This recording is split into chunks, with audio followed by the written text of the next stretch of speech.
శ్రీరామదేవుని కథ. నాగంభట్టు కాశీకి ప్రయాణం. పూర్వకాలంలో ఒకానొక గ్రామమున నాగంభట్టు అనబడు ఒక నిరుపేద విప్రుడు ఉండేవాడు. అతనికి ఒక కొడుకు, ఒక కూతురు. కొడుకు పేరు నారాయణ భట్టు, కుమార్తె పేరు నారాయణమ్మ. ఆ నిరుపేద బ్రాహ్మణుడు ఎన్ని ఇల్లు తిరిగినా, ఏ గ్రామం వెళ్ళినా వారికి సరిపడు ఆయావారం లభించేది కాదు. ఆ నలుగురికి పూట గడవడమే కష్టంగా ఉండేది. దారి తెన్ను కానక నాగంభట్టు తల్లడిల్లిపోతుండేవాడు. ఒకనాడు ఆలోచించి కాశీకి వెళ్ళి డబ్బు తెచ్చుకోవాలన్న నిర్ణయాన్ని భార్యతో చెప్పాడు.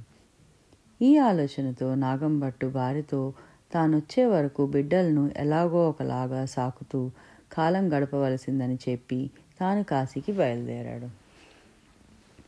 అతడు అలా వెళ్తుండగా అతని పట్ల జాలి గలవారై వ్యాస, నారద, సౌనకాది మహర్షులు మార్గమధ్యమందు సన్యాసుల రూపంలో సాక్షాత్కరించారు.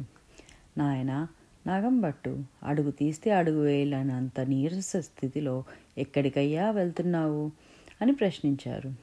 అందుకా నాగంభట్టు, అయ్యా, నేను నిరుపేద బ్రాహ్మణుడును. ఇక్కడకు దగ్గరలో గల వైష్ణవీపురం మా ఊరు. నాకిద్దరు సంతానం, కొడుకు, కూతురు. నా భార్య బిడ్డలను పోషించుకోలేని దుర్భర పరిస్థితిలో ఉన్నాను. దారిద్ర్యము నన్ను పీడిస్తున్నది. ఆయా వారం పుట్టడం లేదు. దారి తెన్ను కానక కాశీకి పోయి డబ్బు సంపాదించాలన్న నిర్ణయించుకున్నాను.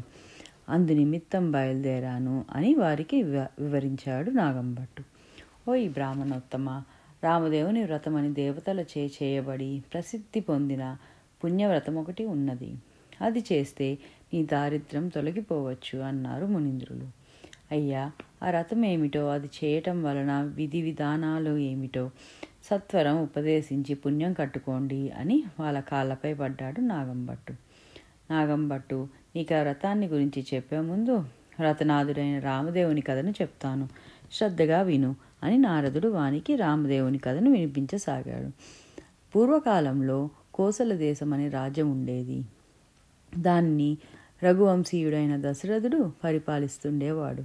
ఆయనకి కౌసల్య, సుమిత్ర, కైకేయి అని ముగ్గురు రాణులు. వారికి ఎంత కాలానికి సంతానం కలగలేదు. పెద్దలతోనూ కులగురువు వశిష్ఠునితోనూ ఆలోచించి దశరథ మహారాజు పుత్రకామేష్టి యాగం చేశాడు. యజ్ఞపురుషుడు సాక్షాత్కరించి దశరథునకు పాయస పాత్రాన్నిచ్చి దానిని రాణులచే తినిపించమన్నాడు. సంతానం కలుగుతుందని చెప్పాడు. రాణులు ఆ పాయసమును తిన్నారు, గర్భవతులయ్యారు. నవమాసాలు నిండిన వెనుక చైత్ర శుద్ధ నవమి పునర్వసి నక్షత్ర శుభగడియల్లో రామ, భరత, లక్ష్మణ, శత్రుఘ్నులు నలుగురు జన్మించారు. ఆ బాలురు దినదిన ప్రవర్ధమానంగా పెరుగుతూ ఉన్నారు. ఒకనాడు విశ్వామిత్రుడు దశరథుని వద్దకు వచ్చి తన వెంట యాగరక్షణకు రామలక్ష్మణులను పంపించమన్నాడు. వాళ్ళు పసివాళ్ళు అని బతిమలాడాడు. వాళ్ళు జగదేక వీరులు, సందేహించకని విశ్వామిత్రుడు చెప్పి వాళ్ళని తనతో తీసుకొని వెళ్ళి బల, అతిబల విద్యలను నేర్పాడు. విశ్వామిత్రుని ఆదేశానుసారం తాటకాది రాక్షసులను వధించి యాగ సంరక్షణ చేశారు రామలక్ష్మణులు. విశ్వామిత్రుడు అనంతరం వాళ్ళను సీతా స్వయంవరానికి మిథిలకు తీసుకెళ్లాడు. శివధనస్సును ఎక్కుపెట్టడం సీతా స్వయంవర పరీక్ష. ఆ శివధనస్సును ఎక్కుపెట్టిన వారికి అంతటి శక్తి సామర్థ్యాలు కలిగిన మహావీరునకు తన కుమార్తెను ఇచ్చి వివాహం చేయాలన్నదే జనకుని సంకల్పం. సభలో ఉన్న రాజులెవ్వరూ ఆ శివధనస్సును ఎక్కుపెట్టలేకపోయారు. ఆ సమయమున శ్రీరాముడు ఆ శివధనస్సును అవలీలగా ఎక్కుపెడుతుండగా ఆ శివధనస్సు యొక్క చాపం విరిగిపోయింది. ఇంతలో పరశురాముడు వచ్చి శ్రీరాముడిని తూలనాడాడు. శ్రీరాముడు వాని తేజస్సు తనలో లీనం చేసుకున్నాడు. ఆపై సీతారాముల కళ్యాణం వైభవంగా జరిగిందట. అందరూ అయోధ్యకు చేరి సుఖంగా జీవిస్తున్నారు. శ్రీరామునికి పట్టాభిషేకం చేయడానికి నిర్ణయించుకున్నాడు దశరథుడు. ఆ సన్నాహ సందర్భంలో దశరథుడు ఉండగా అతని చిన్న భార్య అయిన కైకేయి వచ్చి రాజుతో, లోగడ మీరు నాకు 2 వరాలు ఇస్తానని వాగ్దానం చేశారు. ఆ వరాలు ఇప్పుడు అనుగ్రహించండి అని దశరథుని కోరింది. అందుకు ఆ దశరథుడు వరములను కోరమనగా, ఒక వరంగా భరతునకు పట్టాభిషేకం చెయ్యండి. రెండవ వరంగా రాముణ్ణి 14 సంవత్సరాలు వనవాసానికి పంపండి అని కోరుకుంది. ఆ మేరకు శ్రీరాముడు వనవాసానికి బయలుదేరాడు. సీత, లక్ష్మణుడు రాముణ్ణి చూసి అనుసరించి అడవులకు బయలుదేరారు. విషయం తెలిసిన భరతుడు శ్రీరాముని వద్దకు వచ్చి అయోధ్యకు రావలసిందని, రాజ్యపాలన చేపట్టవలసిందని కోరుకున్నాడు. రాముడు అందుకు అంగీకరించలేదు. ఒకే మాట నాది, తండ్రి మాటకు కట్టుబడ్డవాడినని అడవులకు వెళ్ళిపోయాడు. ఆ అడవిలో లంకా నగరాధీశుడు రాక్షసేంద్రుడైన రావణుని చెల్లెలు శూర్పణఖ వచ్చి రాముణ్ణి చూచి మోహించి అవమానం పాలైంది. అది తెలిసిన రావణుడు రాముడున్న చిత్రకూటుమికి వచ్చి సీతను అపహరించాడు. ఆమెను వెతుకుతూ రామలక్ష్మణులు కిష్కింధకు వచ్చి రామభక్తుడు హనుమంతుని సూచన ప్రకారం సుగ్రీవునితో ఒప్పందం చేసుకున్నారు. ఒప్పందం ప్రకారం వాళ్ళని చంపి సుగ్రీవుడిని కిష్కింధకు నాదుడిని చేశాడు. సీతాన్వేషణకు సుగ్రీవుడు వానర సమూహాన్ని పంపించాడు. అలా వెళ్ళిన వారిలో హనుమంతుడు లంకలో సీతను చూచి ఆమె జాడను రాముడికి చెప్పాడు. వానరులతో శ్రీరాముడు సముద్రంపై వారధిని నిర్మింపచేసి లంకకు వెళ్ళి రావణుడిని ఓడించి లంక నుంచి సీతను కాపాడి విభీషణుని లంకాధిపతిగా పట్టాభిషేకం చేశాడు. అనంతరం అయోధ్య చేరుకొని సీతాలక్ష్మణ భరత శత్రుఘ్నులు సమేతంగా అయోధ్యను పరిపాలించాడు. దయామయుడైన ఈ మహనీయుడు వ్రతమే రామదేవుని వ్రతము. శిష్ట రక్షకుడు, దుష్ట శిక్షకుడు అయిన రాముడు కరుణామయుడు. నీ కష్టాలు తొలగిస్తాడు. రామదేవుని వ్రతం చేసి తరించమన్నాడు నారదుడు. అంతటా వ్రత విధానాన్ని వివరించండి అని కోరుకున్నాడు నాగంభట్టు. అతని కోరికపై అతనికి వ్రత విధానం వివరించాడు. ఇంటికి తూర్పు ఈశాన్య మూల పూజపీఠం వేసి రామదేవుణ్ణి 5 లక్ష్మీవారాలు ఆరాధించాలి. అష్టోత్తర శతనామాలు ఫల పుష్ప తాంబూలాలతో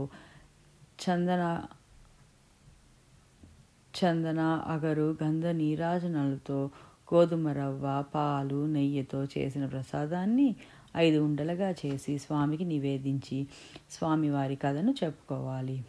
5 ఒకటి రామదేవునకు, 2వది విప్రువునకు, 3వది ముత్తైదునకు, 4వ ఉండను ఇరుగు పొరుగు వారికి, 5వ ఉండను ఈ రథం నోచిన స్త్రీల వారి కుటుంబ సభ్యుల వారు స్వీకరించాలి. ఈ రథం ఆదివారం, లక్ష్మీవారం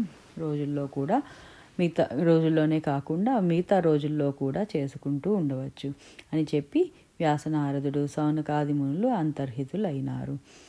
నాగంభట్టు వెనుదిరిగి స్వగ్రామం చేరుకున్నాడు. భార్యాబిడ్డలకు జరిగింది వివరించి రామదేవుని రథం భక్తి శ్రద్ధలతో చేశాడు. అతని పరిస్థితులు బాగుపడ్డాయి. సిరి సంపదలు కలిగాయి. తాను కాశీకి బయలుదేరి వెళ్లకుండా తిరిగి వచ్చేసిన సంగతి గుర్తుకొచ్చి కాశీకి వెళ్ళి అన్నపూర్ణ విశ్వేశ్వరుల దర్శనం చేసుకోవాలని నిర్ణయించుకొని భార్యాబిడ్డలతో చెప్పి కాశీకి వెళ్ళాడు. తండ్రి నాగంభట్టు చెప్పిన ప్రకారం కుమారుడు రామదేవుని రథం చేస్తూ కథని చెప్పుకుంటూ భక్తి శ్రద్ధలతో జీవిస్తున్నాడు. ఒకనాడు రామదేవుని కథ చెప్పుకుంటూ వినడానికి తల్లిని రమ్మని పిలిచాడు. పాచి పనులు చేసుకుని వంట వార్పు చూసుకోవాలి, కథ వినడానికి రాలేను అన్నది తల్లి. అందువల్ల రామదేవునికి ఆగ్రహం కలిగింది. వారి ఇంటి గల సిరి సంపదలు, వస్తువాహనాలు దొర్లుకుంటూ పరాయి ఇళ్లకు చేరుకోసాగాయి. వారి ఆయా వరపు చెంబు కూడా వెళ్ళిపోతుంటే దానినైనా ఉంచమని కోరవే అమ్మా అన్నది కూతురు నారాయణమ్మ. స్వామి ఆ చెంబును ఉంచవలసిందని కోరుకుంది. చెంబు ఇంట నిలిచిపోయింది. వెండి కంచం దొర్లుకుంటూ పోతుండగా కూతురు కంచం అంచు పట్టుకొని అడ్డగించబోయింది. అంచు ఊడి మిగతా కంచం వెళ్ళిపోయింది. తల్లి నిప్పు కోసం ఆ ఇంటికి వెళ్ళి కంచమును చూసి అది తమదని వారితో తగువులాడింది. ఇంట మిగిలిన ఉన్న అంచును తీసుకువెళ్ళి తాకించి రుజువు చేయబోయింది. ఆ అంచు కంచానికి అతుక్కుపోయింది. మేము మీ ఇంటికి వచ్చామా, మీరు మా ఇంటికి వచ్చారా, ఇది మా కంచమేనని పొరిగింటి వారు ఆ కంచమును ఉంచేసుకున్నారు. యథాప్రకారం పూట గడవడం కష్టంగా ఆ కుటుంబం జీవిస్తున్నది. నాయన, ఎలా వచ్చిన సిరి సంపదలు అలానే వెళ్ళిపోయాయి. నేను ఏదో పని చేసుకుని బ్రతుకుతాను. నువ్వు నీ చెల్లెల్ని తీసుకొని వెళ్ళి ఎవరికైనా ఇచ్చి వివాహం చేయవలసిందని ఆజ్ఞాపించింది తల్లి. అందుకు నారాయణ భట్టు చెల్లెల్ని తీసుకొని వరాన్వేషణకు బయలుదేరాడు. కాశీకి వెళ్ళిన తండ్రి తిరిగి వస్తూ వారికి ఎదురయ్యాడు. వానికి జరిగిన సంగతంతా వివరించి తల్లి ఆజ్ఞను వివరించి మీ ఆజ్ఞ ఏమిటని ప్రశ్నించాడు. అందుకు ఆ తండ్రి నారాయణ భట్టుని తల్లి చెప్పిన ప్రకారం చెయ్యి, నేను ఇంటికి వెళ్తాను అని తన గ్రామం తిక్కుగా వెళ్ళిపోయాడు నాగభట్టు. ముందుకు వెళ్తున్న నారాయణమ్మలకు ఒక బ్రాహ్మణ యువకుడు తారసపడ్డాడు. ఓయి విప్రకుమార, నా చెల్లెల్ని నీకిచ్చి వివాహం చేస్తాను, చేసుకుంటావా అని అతన్ని అడిగాడు నారాయణ భట్టు. అప్పుడు ఆ యువకుడు నాకు వెళ్ళి వద్దు, పేరంటం వద్దని అతను వెళ్ళిపోయాడు. మరికొంత దూరం వెళ్ళగా ఆ అన్న చెల్లెలకు మరి ఒక విప్రుడు కనిపించాడు. నారాయణ భట్టు నా చెల్లెల్ని పెళ్లి చేసుకుంటావా అని వాణ్ణి అడిగాడు. నాకు ఇప్పటికే 2 పెళ్ళిళ్ళు అయ్యాయి, నాకు ఇంకా పెళ్ళి ఏమిటని పారిపోయాడు.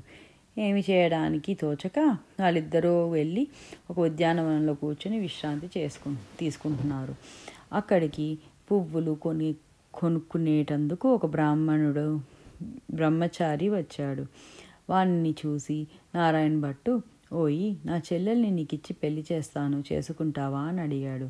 అందుకు ఆ బ్రహ్మచారి, పెళ్లి చేస్తానంటే వద్దంటానా, వెళ్ళి ఆశ్రమంలో మా గురువు గారి అనుమతి తీసుకోండి అన్నాడు. వాళ్ళు ముగ్గురు కలిసి ఆశ్రమానికి వెళ్ళారు.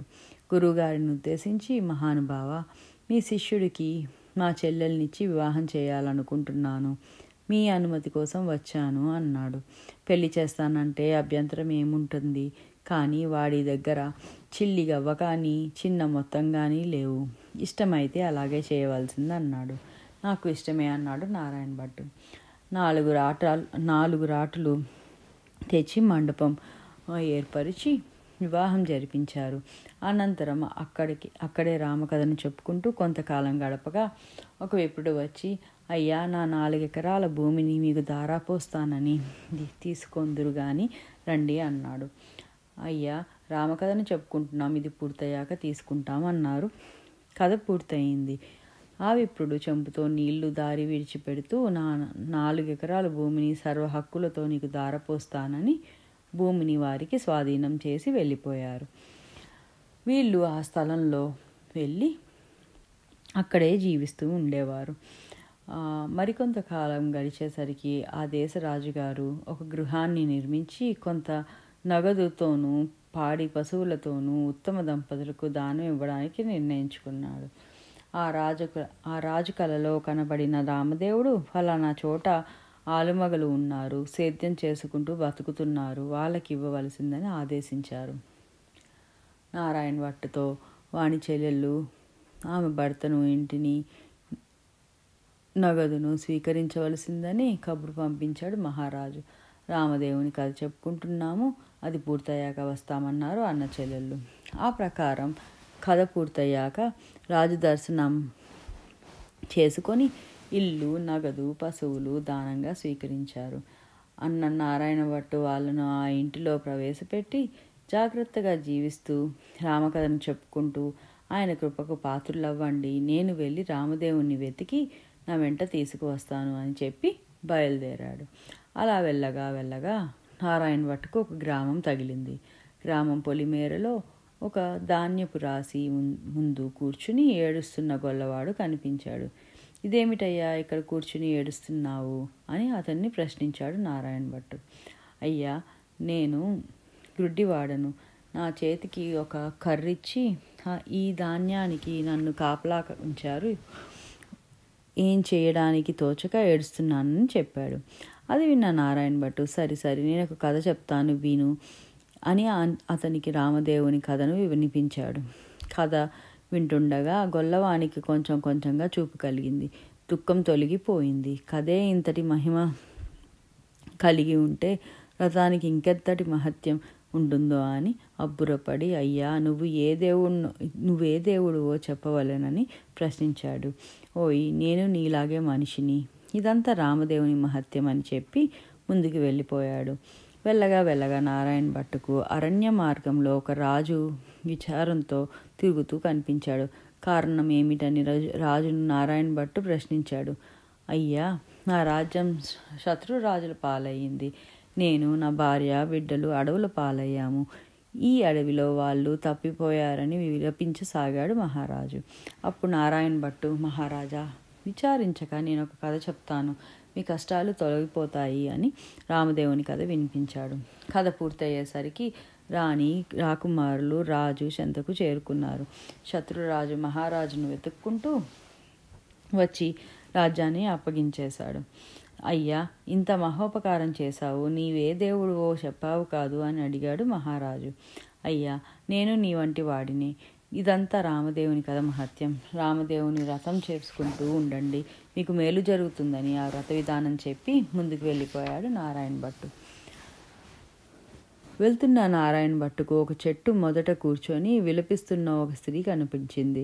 ఎందుకమ్మా ఇలా విలపిస్తున్నావు? నీకొచ్చిన కష్టం ఏమిటి అని నారాయణ భట్టు అడిగాడు. అయ్యా, నాకు చిన్నతనంలో వివాహం అయ్యింది. నా భర్త దేశాంతరాలు వెళ్ళి ఈనాటికి రాలేదు. నా తల్లిదండ్రులు, అత్తమామలు నన్ను పోషించలేమని అడవిలోకి తరిమేశారని తన బాధను వివరించింది. ఆమెకు రామదేవుని కథను వినిపించి, రామదేవుని యందు విశ్వాసం ఉంచు, ఆ కరుణామయుడు నీ కష్టాలు తీరుస్తాడు అని ఆమెకు రామదేవుని వ్రత విధానమును వివరించాడు.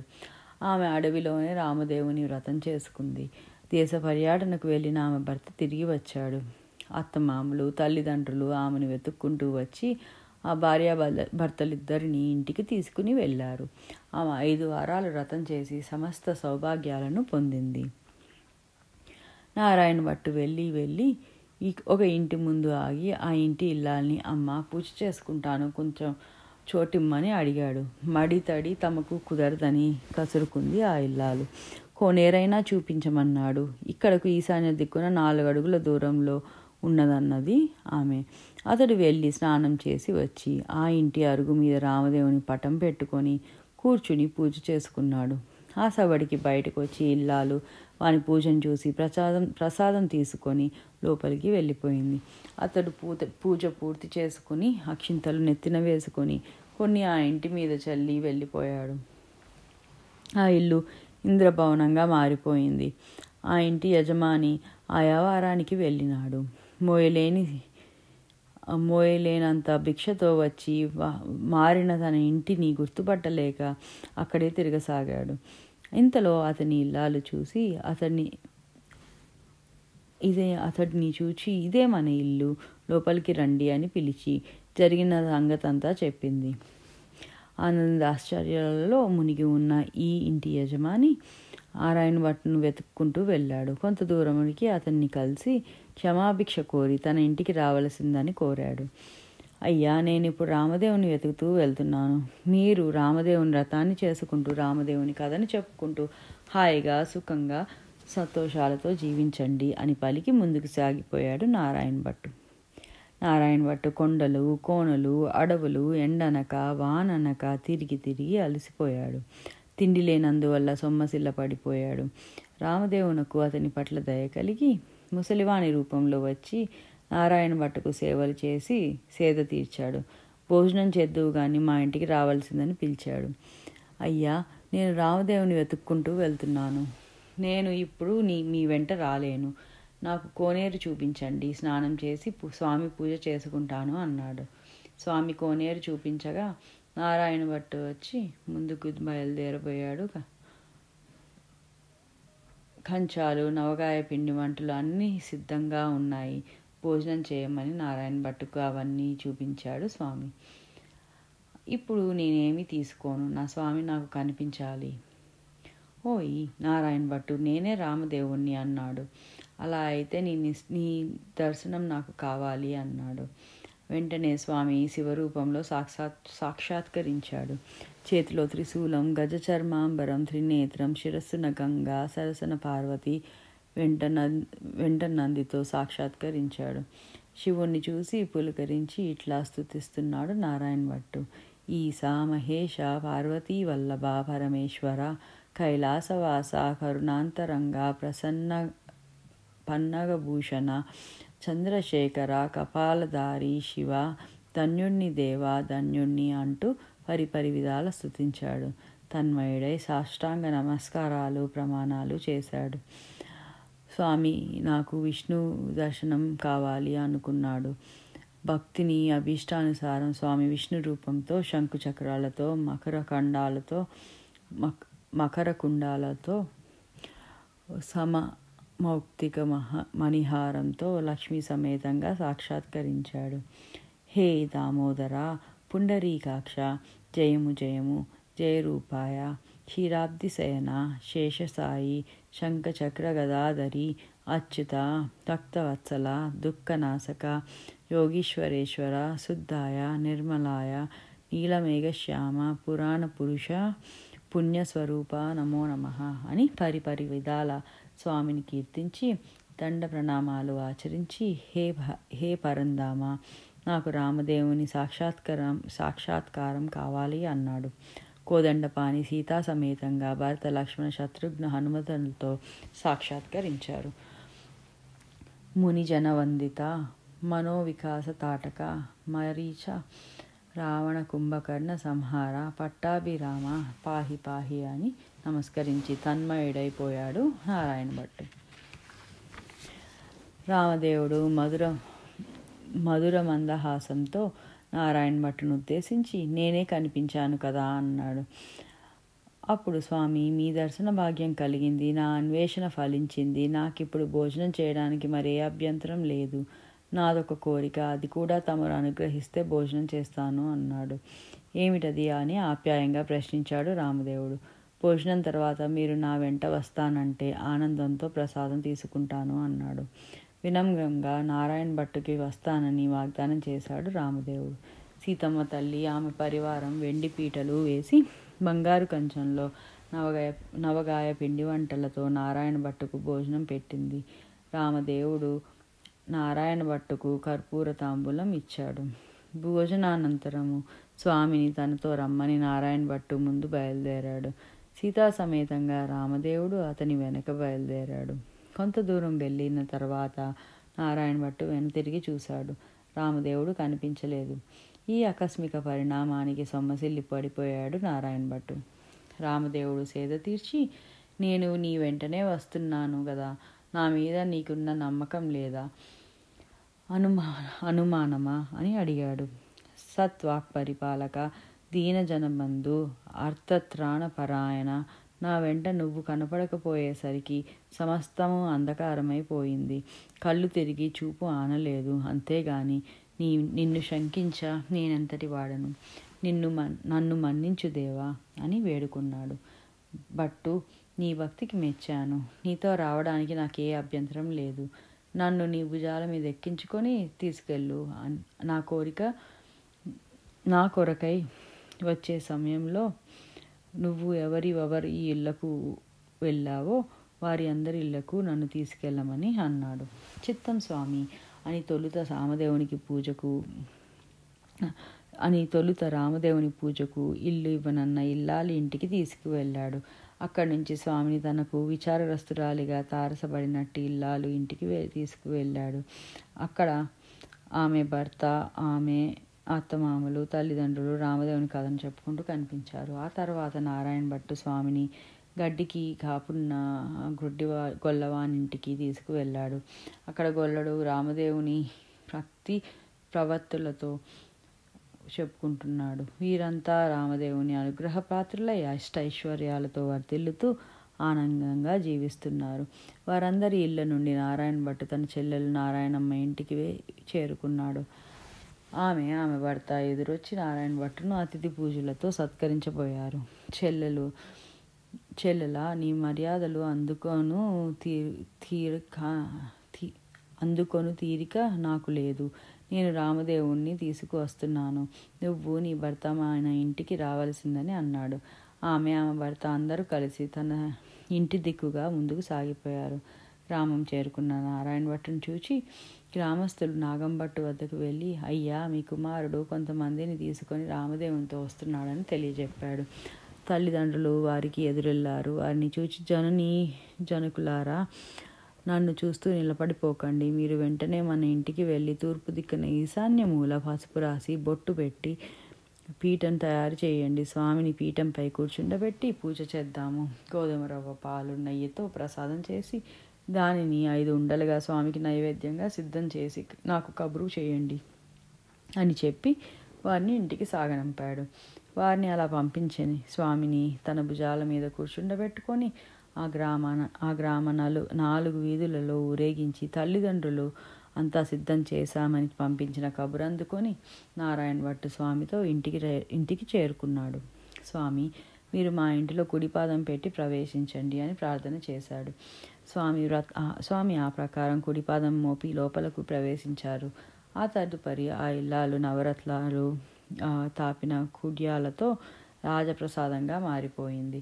దేవాది దేవ శ్రీరామ, నేను నిరుపేదను, నిన్ను తప్ప అన్యమెరుగను.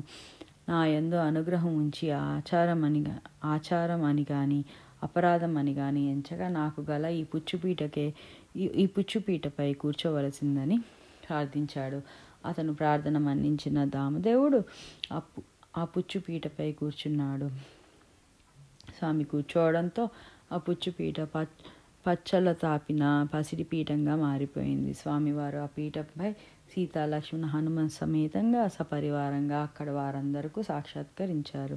వారంతా కలిసి నాగంభట్టు, నారాయణ భట్టు మొదలుగా కుటుంబాల వారితో కలిసి శ్రీరామదేవ వ్రతాన్ని యథావిధిగా చేసి కథ చెప్పుకొని అక్షింతలు నెత్తిన వేసుకున్నారు. అంతలో అక్కడికి దూరతీర ప్రాంతాల విప్రుడు ఒక ఆయన వచ్చి నాగంభట్టుకు నమస్కరించి, అయ్యా, ఉత్తరాదిన గల రత్నాలగిరి అగ్రహారం నాది.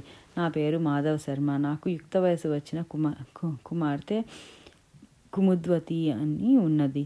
మీరు అంగీకరిస్తే ఆమెను మీ కుమారుడగు నారాయణ భట్టుకు ఇచ్చి వివాహం చేయాలని వచ్చాను అన్నాడు. ఆ మాటలకు అచటి వారంతా ఎంతగానో ఆనందించారు. నాగంభట్టు అనుమతితో నారాయణ భట్టుకి కుముద్వతిని ఇచ్చి వివాహం అత్యంత వైభవంగా చేసిరి. నాగంభట్టు దంపతులు నూతన వధూవరులైన నారాయణ భట్టు, కుముద్వతి, ఈ నారాయణమ్మ దంపతులు అందరూ కలిసి క్షేమస్థైర్య ఆయురారోగ్య తొలతూగుతూ రామవ్రతం నిరంతరం చేసుకుంటూ సదా రామకథను చెప్పుకుంటూ వర్ధిల్లండి అని పెద్దలు ఆశీర్వదించారు. ఈ రథాన్ని కథని లోకులు పాటించి సుఖశాంతులతో రామదేవుని అనుగ్రహ పాత్రులై తరిస్తున్నారు. ఈ కథ చెప్పుకొని అక్షింతలు శిరస్సుపై వేసుకొని ప్రసాదం స్వీకరించాలి. జై శ్రీరామ్.